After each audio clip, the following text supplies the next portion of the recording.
Hello दोस्तों, नमस्ते, प्रणाम। और बताइए कैसे हैं। स्वागत है पूरन भाई ब्लॉग में आप सभी का। दोस्तों देख लीजिए, आज मैं रागनी दीदी से मिलने आई हुई हूँ। रागनी दीदी जी कुछ बोलिए।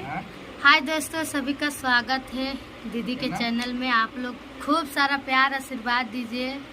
और बहुत दूर से आई हैं चल के, तो मैं सोचती हूँ कि आप सभी से आप लोग इतना प्यार दीजिए, इतना सपोर्ट कीजिए।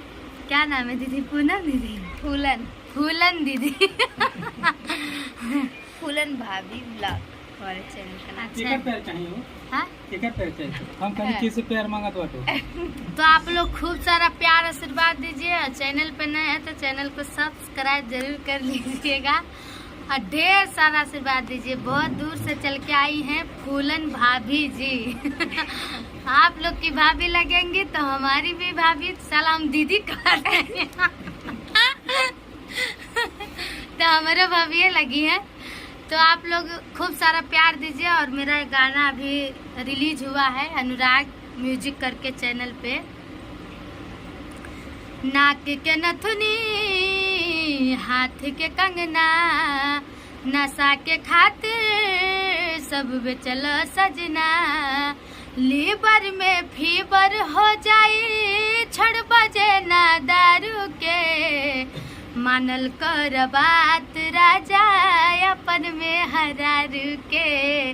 मानल कर बात राजा अपन में हरारू के। तुह से परेशान भइल टोला मोहल्ला, तोहरे पियाई के बाद नैहर में हल्ला। तोहरे पियाई के बाद नैहर में हल्ला। काहे हाथ लगावेला तू चीज बाजारू के। मानल कर बात राजा अपन में हरारू के। मानल कर बात राजा अपन में हरारू के तनो मनाई हम बात नहीं मानेला। हमरा से बढ़ के राजा दरुए के जानेला।